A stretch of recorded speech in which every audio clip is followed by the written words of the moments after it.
I'm afraid we only have time for one more question. Yes, sir. Actually, that was a great segue to my question. You talked. We organize this all for your question. Sir.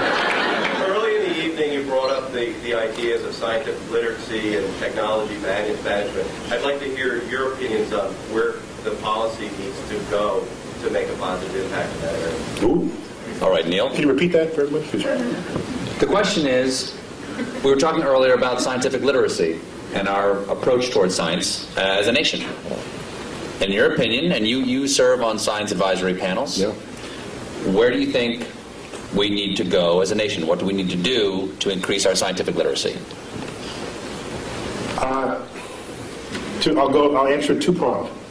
One is, what do you do with your kids? And kids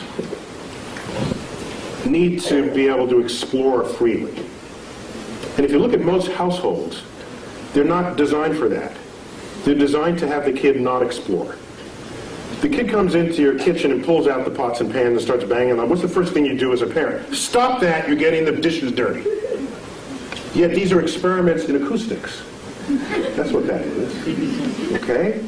Whatever the kid is doing, if it has the chance of breaking something, you're going to tell them to not do it, without thinking that that's the consequence of an experiment that they are conducting. And every time the kid wants to do something, provided it doesn't kill them, it's an experiment. Let it run its course, even if it makes something messy. You agreed to have a kid in the first place? Fine, clean up after them. And when it open up...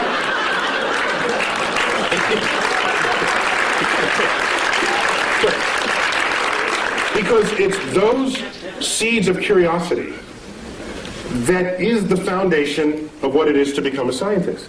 Now, I don't want everybody to be a scientist. That'd be a boring world. I want the poets, and I want the musicians, and we need that. And I don't have it. But I'm talking about promoting science literacy. And so the first step for the parent is to get out of the way. Allow the child to explore. If they start playing in the mud, don't do that in the mud. I just cleaned those pants. You're getting in the way of another experiment. They start plucking the petals off the flowers you just bought from the florist, and you say, stop that, I just paid $10 for the flowers? Had you let that continue, they'd find in the middle the stamen and the pistil, and they'd learn something about the flower. For $10. That's cheap. Derek Bach, one-time president of Harvard, once said, if you think education is expensive, try the cost of ignorance. And so that's got to start at home. In the schools, I don't have a problem with the fact memorizing, but don't equate that with what it is to be wise or what it is to be smart. Smart should be some combination of that, yes, but also, what is your lens on the world? How do you figure things out? And you promote that by stimulating curiosity. And I don't see enough stimulating curiosity in this world. This is a famous school right here. I saw the banner in the opening corridors. So you probably don't have that problem here, right? But the whole world is not educated in this building. So a lot of change would need to happen in that regard. Now getting back to policy. I have tried. You do a simple Google, like YouTube and Tyson, my name, but put Neil so you don't get Mike. Right? Dining on someone's ear. Half of what ends up thrown onto YouTube are talks I've given where I'm trying to convince people, not only the public, but lawmakers and people in power, that investing in the frontier of science, however remote it may seem in its relevance to what you're doing today, is a way of stockpiling the seed corns of future harvests of this nation. And those seed corns, what they do is, whether or not you know it today, advancing a frontier, history has shown, has advanced the culture, ever since the Industrial Revolution got underway. And we can speak more hegemonistically about it, that anyone who has embraced the powers of technology has enjoyed economic wealth, the likes of which the world has never seen, attendant with strength of security, okay? And so people say today, they'll say, so suppose the next terrorist attack is like a chemical attack. Do you call out the Marines, or do you get your best chemists to figure out what to do about that? There's a point where your weapons are not as useful as the brain of the scientist who you could bring to bear on the problem.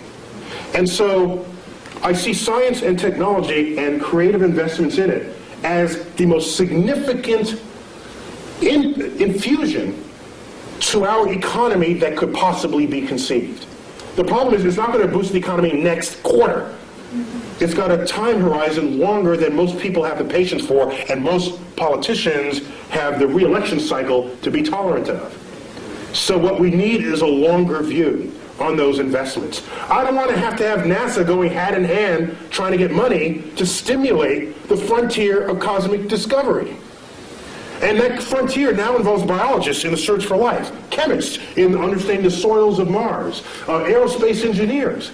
You know what I don't want to do? I don't want to stand in front of 8th graders and say, who wants to be an aerospace engineer so that you can design an airplane that's 15% more fuel efficient than the one your father flew? That's not going to get them. But if I say, who wants to be an engineer and design the airfoil that'll fly in the rarefied atmosphere of Mars, I'm going to get the best students in the class, and you know it. Because that's an exciting project for smart people to work on, motivated people to work on. And when you have them, they invent stuff. They discover things. They transform the culture in which we live on a time horizon that is not easy to just tell someone in a one-sentence soundbite.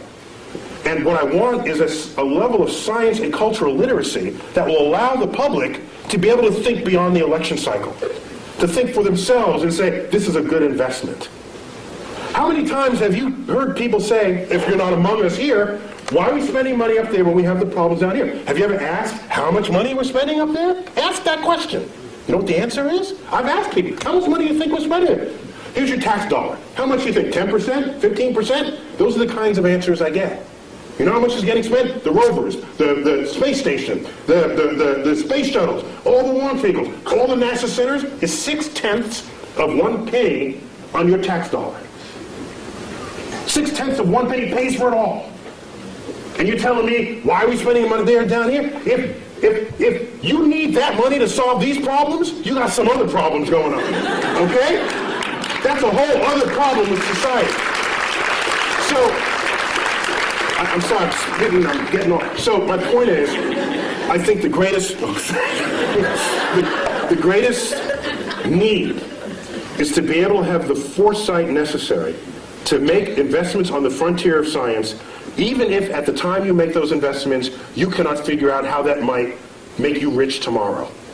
Michael Faraday, in the 1840s, was the first one to pass a wire through a magnetic field. And it made a little meter tick it moved a meter. He hooked up to it. Now this guy, you do this and this happens. That's kind of cool. If you're nerdy, to a nerd, that's a cool thing, right? You do this and this happens.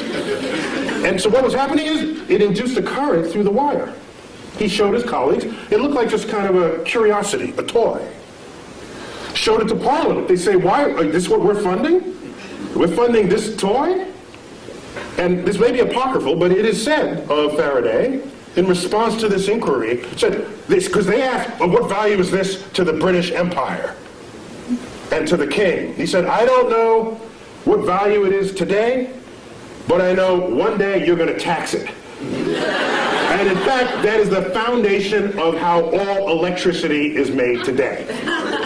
And it would take another 60 years before electricity would come to homes. But who could have known it at the time? I don't want to be left behind.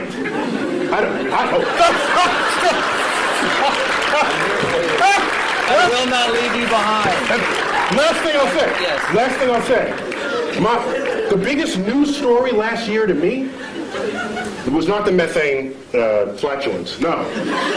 The biggest news story happened December 22nd, something like that. I forgot what day. A press release comes out.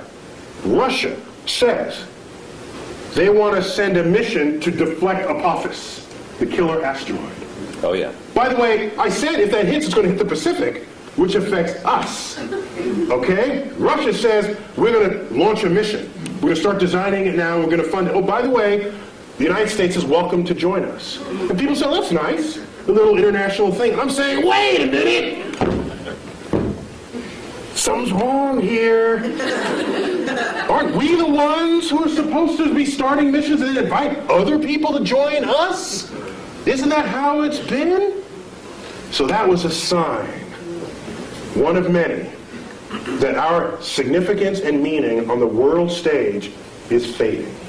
And it's fading fast. And it's not a cliff, it's just a fade. And the day will come where the rest of the world just makes their own decisions about the future of their own space exploration and technologies. And we're sitting back saying, hi fellas, can we join along? Neil, we already proved we can deflect asteroids in the movie Armageddon. Yes. So there's our fantasy. We don't do it in real, we do it on the silver screen, and we're happy about that. Maybe we got to fix that disconnect. Last question. Why is there something instead of nothing? 10 words or less.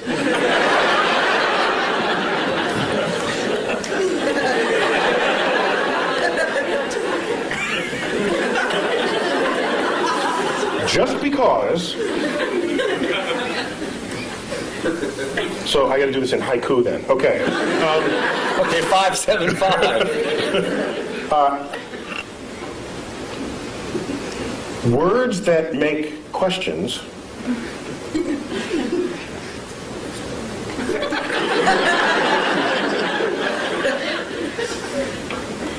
may not be questions at all. I am well rebuked. Neil deGrasse Tyson, it is an honor to have you here and an honor always to talk to you. Please, come on, get up for Neil deGrasse Tyson. Thank you.